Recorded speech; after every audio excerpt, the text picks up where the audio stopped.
Hey, what's up? Thanks for purchasing Motion Revolver 24. I'm Tyson France with Motion Revolver. So let's dive right in here and take a look at how to customize a project. I'm using After Effects CS5 here.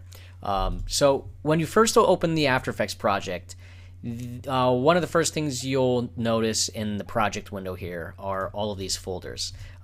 There's the assets folder and then a bunch of folders labeled in steps 1 through 6. To open up the assets folder first to show you what's inside of here, this is where you're going to import any media that you're going to use with the project, whether it's your sound effects or your soundtrack, your video footage, any still images, any logos, any assets that you're going to use within the project. This is where you want to import them so that you know where to grab those files when you need them. I've already imported a whole bunch of video footage to kind of show you how the project will work. So I've skipped that step already. Moving forward with step 1, which is the insert your soundtrack. So if we open up that composition, it's going to be blank, but all you have to do is import a song, and I'll just go ahead and do that, hitting Command I to import a song. And let's see, what should I grab? Grab the one we were using. I'm trying to remember what that was called. It was called Intense Hybrid Trailer by Scoring Audio Geeks. You can find that on audiojungle.net. I'll have the direct link to that song if that's what you want to use, since it's so closely tied to the project. So we've imported our soundtrack. All we have to do is basically drop it into our composition here, and unless we need to edit this song in any way, that's all we need to do, because this composition will automatically insert itself into the master composition so that we'll be able to hear it.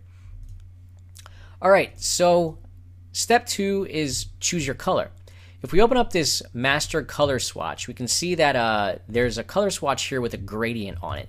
If I click on the layer and hit the E key to show the effects and then twirl open the ramp effect, you can see we have kind of a goldish color to a dark goldish color. And changing these colors will affect all of the colors throughout the entire project. So this is a global color that you can choose for the project. So just to skip ahead here, we'll go to the very end and open up the final animation. You can see we have this gold tint. But what if we wanted something more of like a blue? Well, all we have to do is change these colors. Change that to a light blue and change this to like a darker blue and go back to our main composition, and there we go. We have a completely different looking project just by changing the master color. So we're going to go ahead and leave those the way they were, gold, but that's how you change the color throughout the project. It's that simple. All right, step 3, adding the content. This is where, a lot of the work comes in. So we open up step 3, and we see a few other folders in here. One's labeled footage for modular scenes, footage for full screen, and edit titles. So the first folder, footage for modular scenes, I'm actually going to open up. Whoops. I'm going to import, let's see. I think I'm going to import the preview of this so that I can show you what I'm referring to here. All right, so when we're talking about footage for the modular scenes here in step 3, if I scrub through this, a modular scene is one of these scenes here with these windows, and I refer to these windows as modules basically. So there are several of these scenes where you have numerous windows coming up. So you're going to have to place your footage or your images inside of these windows to get them to show up, obviously. And the cool thing is you can, make little edits in each one of these windows. And we'll show you how to do that. Now the full screen is somewhat it's somewhat the same. It's just not as modular as the modular scenes. These full screen scenes, we have windows that pop off and pop on and shift, and the titles come up. So that's why I called them full screens, because they kind of work as, you know, a full screen element. But we'll get into that in just a minute. I just wanted to show you the difference between the two. So when we open up the footage for modular scenes, we see we have 10 pre-made scenes here. So what that means is that there are 10 of these pre-made modular scenes, and they're all slightly different. They all have about 4 or 5 windows in them. Actually, I believe they all have 4 windows in them. But they're all slightly different, and they all have slightly slight moves to them, so that the windows are constantly shifting. But if we open up footage for scene 1, we have 4 windows inside of here. If we open up window 1, we can see we have a blank composition with the text window 1, so that we know which window we're working with. So all we have to do is basically grab one of our video clips or images, whatever content we're going to be placing inside of here, and we're just going to drag it right inside. We're going to put it underneath the border layer and on top of the guide layer that shows you which window we're actually working with. And we're going to have to scale this up because our footage is a little bit low res, but that's okay because we're going to scale this back down. And as you can see, our border layer is actually creating a slight border. Maybe this isn't the best clip to use to show you the border. I'll just use another one here. So you can see we have this border layer that creates a black border around the video, and that helps us when we're placing the footage in the scene to kind of give ourselves a little bit of a barrier between the clips. So we've placed our video into window 1. We'll open up window 2, and same thing. This is labeled window 2. So we'll grab one of our video clips that we're going to use, and we'll drop this into window 2. And there we go. We might even have to, you know, add another clip to extend it out, or duplicate this one so that it plays for longer than 5 seconds. You know, whatever we need to do to edit the clip. Window 3. And grab another one of our videos here. Place that one there. And as you can see, all of these windows are slightly different in size and orientation. Some of them are kind of long and skinny. Some of them are taller than they are wide. Open up window 4 here. As you can see, this one's kind of smaller. Just grab this thing here, scale it down. Okay, so we've placed the footage into each one of our windows for scene 1, because obviously we were working on the scene 1 folder. So what does that look like after we've placed all this in? You know, you don't really know what that's going to look like. Well, if we jump ahead here to step 4, the build scenes, and then go to build modular scenes and twirl that open, this is scene 1, okay? And each one of these scene builds corresponds directly to each of these folders. So everything you place in the windows for scene 1 is going to be shown in the build for scene 1. Everything you place in the scene for scene 2 will be shown in the build for scene 2, and so on. So if we open up modular scene build 1, all that footage we just placed in there is now showing up. So this is window 1, and this is window 2, and this is window 4, and this is window 3. And if we highlight all of these green layers and then hit the U key to show the keyframes, we can see that there's a slight movement on these windows. If you don't want the movement, obviously you can remove the keyframing and just keep things static. That's fine too, however you want to run it. They animate over the course of 6 seconds, so if you want the scenes to be longer, obviously all you would really have to do is highlight the keyframes and then slide the keyframes back to as long as you needed. Like, say, for example, you needed your scene to be 10 seconds long. You could slide the keyframes back, and you can also reposition things. Like if you wanted the title to maybe slide further, in the frame. Obviously, you don't want to go too far because of title safe, but those are your options. You can extend the scene by doing that. Obviously, this window is actually parented to scene 1, or to window 1, pardon me, because I wanted it to have the same movement. So you can also change that as well. But that's how the scenes are compiled. This is scene 1. So if we add, we'll just go back here and we're going to add our footage to scene 2. So once again, we're back here in step 3 and we want to add our footage to scene 2. So we will go in here and open up scene 2, window 1. And again, we'll grab some footage here, and I'm just doing this randomly. There's no real, method to this. I'm just kind of dropping in footage so that you can see how it works.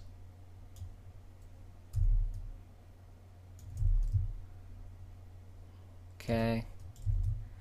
Scene. Oh, that's window 3. Looks like I'm going to have to rename some of these windows so that you can see what they look like better. I'll have to fix that. So pardon the error on my part there. Okay. Scene 4. All right, window 4. Yeah, use that one. That one's fine. Okay. So now we've placed the footage into scene 2. So now we go down here to step 4 and open up scene build number 2. And this is all the footage that we just placed inside those compositions that correspond directly to what we were just working on. Now, as you can see, some things have kind of slid a little bit too far. We can move our title back over. If we move the anchor point, click on the layer and hit A to slide that back over to the left so that it's not touching the footage. Same thing with this video clip. Scene 3, we can slide that back by moving the anchor point. So those are excuse me, those are some of our options there. You can also have the windows overlap. That's another style you could also go for, is overlapping windows. That's a cool effect. Like if you wanted these top ones here to, if you wanted this top one to overlap maybe with this bottom one, just slide the anchor point. And again, the reason I'm moving the anchor point is because we don't want to animate the position, because those keyframes have already been, or that attribute, the position attribute, has already been animated. So by moving the anchor point, we're not altering the keyframing of the position. So same thing applies if you needed this scene to be longer. Just highlight the layers and hit the U key to show the keyframes, and you could slide your keyframes around to make the composition longer or shorter. And I'm not going to spend too much time going into the rest of these scenes because they're all the same. Each one of these footage for scene 3, 4, 5, 6, and so on, they all have 4 windows. You just drop in your content. You can make little edits within each of the windows. And then you would go to, step 4, you would go to your build scenes and open up your modular scenes, and this is how you'd go about, viewing what you have put inside of each one of these compositions. All right, so now taking a step back to our footage for full screen.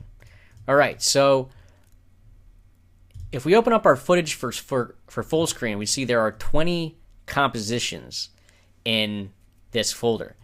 And each one of these compositions represents one window that you can animate, or edit your footage inside of. Now, to better understand what's going on, I'm going to jump ahead here to our build full screen folder within step 4 of build scenes. So we're going to twirl that open. There's only one composition in here because we use all of these compositions to build a an animation for this full screen comp. Now there's a number of layers in here. Hide the stretch attribute there. And looks like we're going to have to place some footage inside of here so that we can see what's going on. So I'm going to go up here to our footage for full screen. And as you can see, we've got the window labeled again. I'll just go ahead and grab. I'm actually just going to grab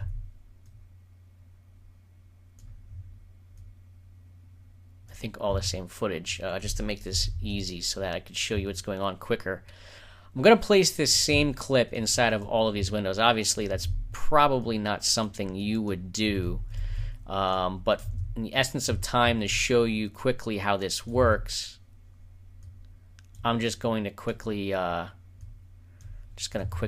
place all of this, or place this clip into each one of these compositions, just so that we have something to display. And all I'm doing here is pasting the same footage layer inside of each composition. So I'm just hitting Command V, just like you would with copying and pasting text, just pasting and duplicating the footage into each one of these comps. And all right, so I've placed them all in. So as you can see, this is going to look a little weird because I have placed every single clip, or the same clip inside of every single window. But I just wanted to show you how this stuff kind of works. We have two windows here. This is window 2 here on the right and window 1 on the left. So whatever you place into each one of these windows is going to automatically be inserted into this full screen build. So we might have to move some comps around to kind of replace everything. So if we scrub through here and see how things, excuse me, see how things kind of lay out, might have to just kind of adjust, because depending on the footage that you use, you might want things to appear a little closer than what they are.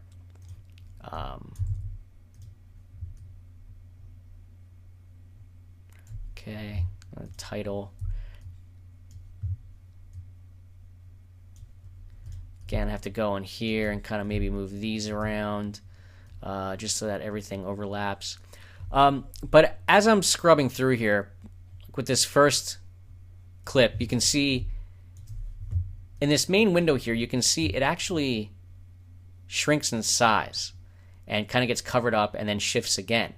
And what's going on there is I'm using black solids within each of these window mockups to kind of shift the size of the windows so that we can reveal other windows inside of here. So if I open up full screen window 1, we can see we start full screen, and then this cover and cover 2 layers come up. So that pops up and blocks out the bottom part of the screen, and then the next one comes up and blocks out the upper left part of the screen.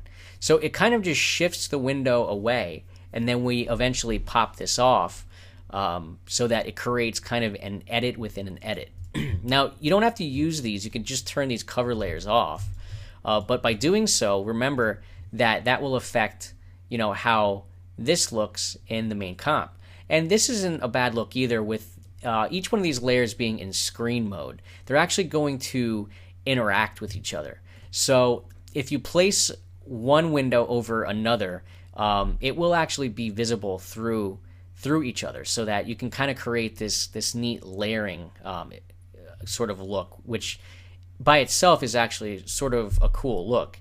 But it's just a matter of going through, you know, basically scrubbing through the animation and, you know, kind of shifting things around, moving things around so that they kind of work and look the way you want them to. Like if you want wider borders between each one, that's great. If you want them to overlap like this, or, you know, the titles also look kind of cool, maybe on top of some of the footage.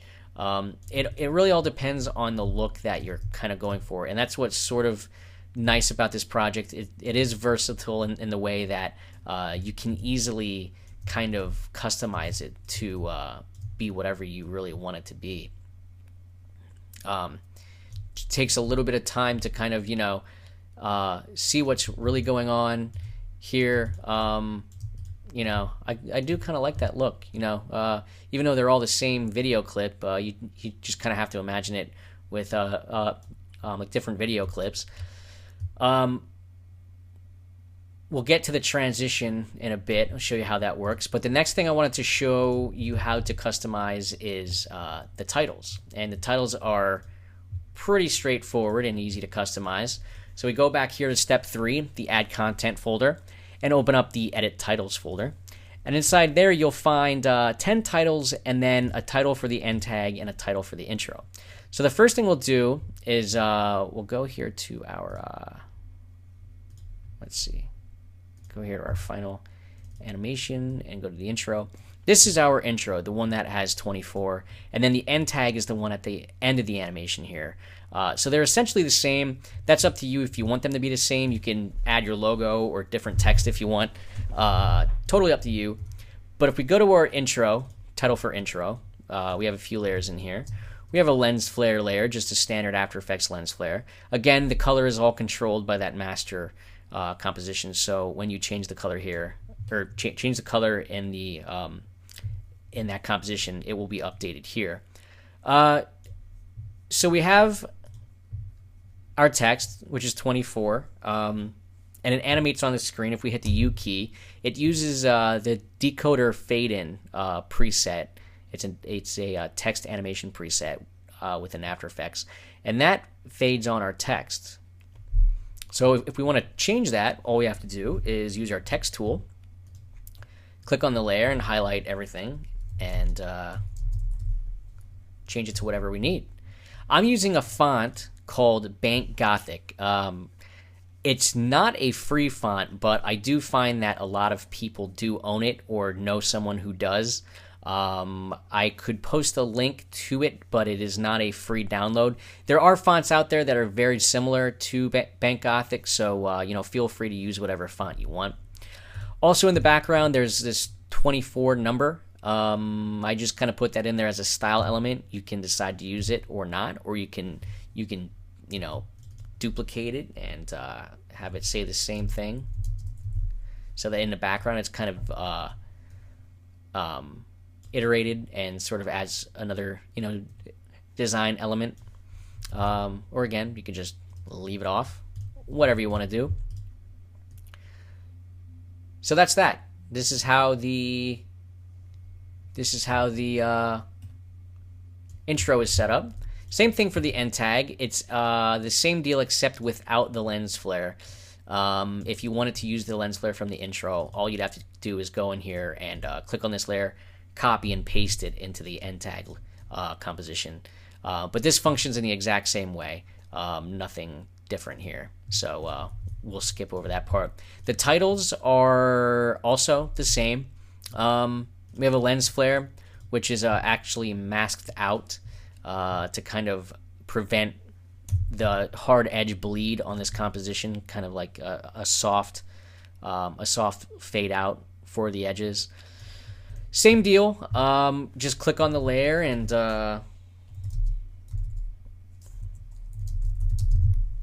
change it to whatever you want. You can also change the position of where the lens flare ends, because obviously whatever you type in, the keyframe might change. And we click on the lens flare, hit the E key to show the effects, or hit the U key, and then that'll show the lens flare center attribute. And all we want to do is click on this lens flare in the layer here, and then reposition the actual lens flare where it lands. Probably position that on top of our text so that it looks like it's glowing on the text and not in the middle of somewhere.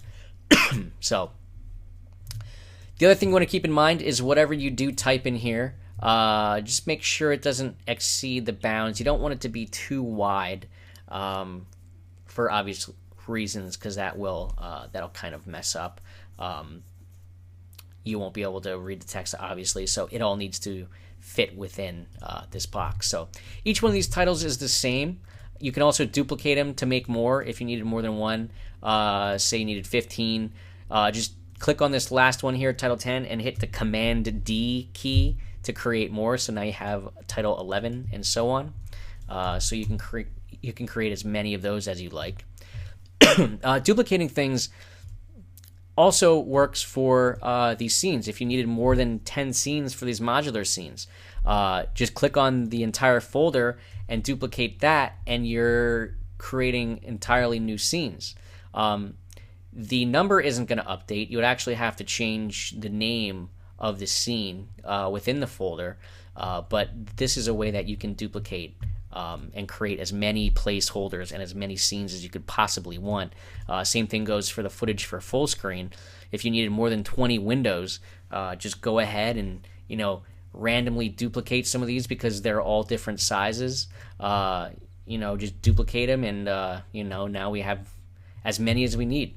So that's basically the extent of inserting your content and customizing the project. There's not much else to it other than dropping in the footage and then seeing how it kind of works within the final animation.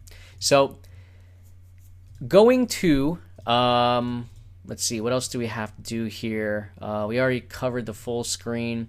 If we go back inside of our full screen build, we can see that we had transitions in here, and these are used also. Obviously, they're used within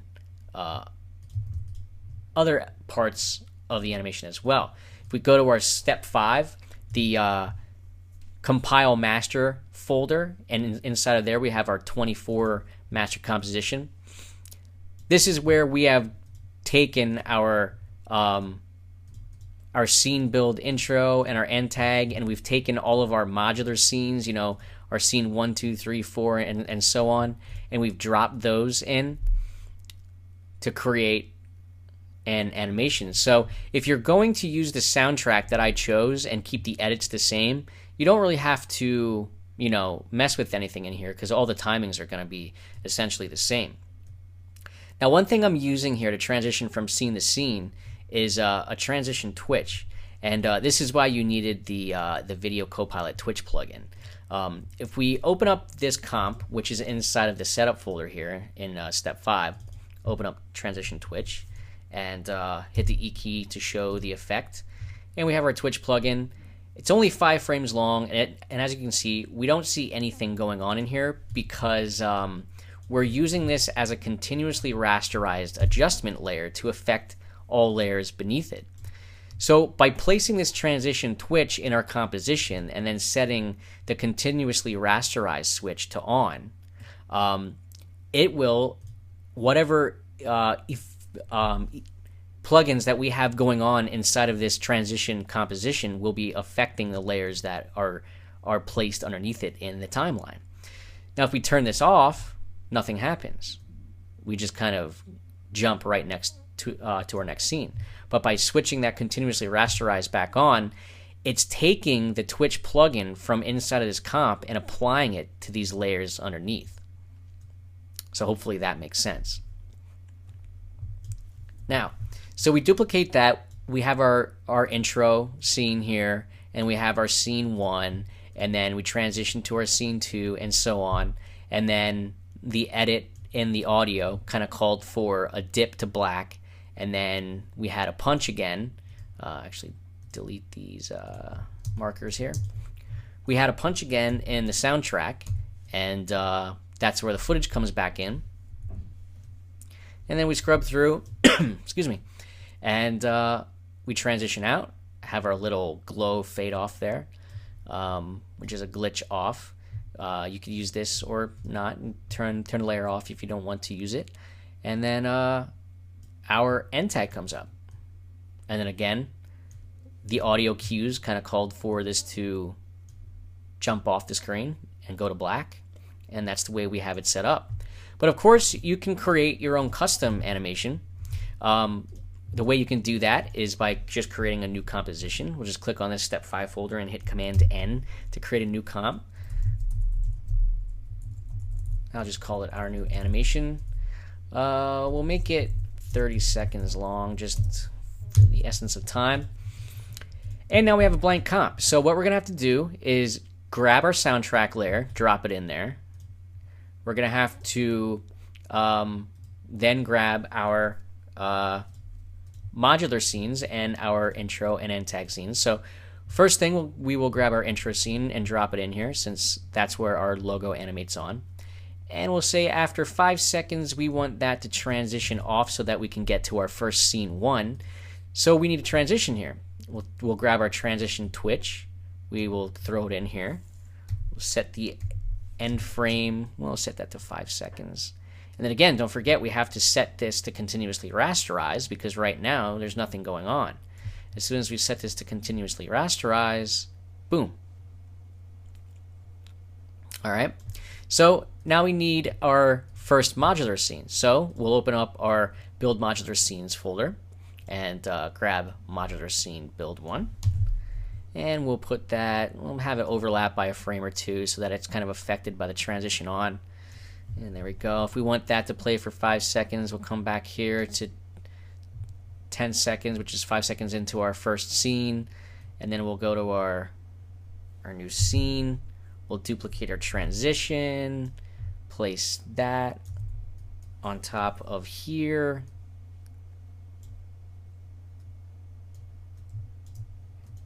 You know, set the end, the out point of our layer below, and that's how we build our scenes.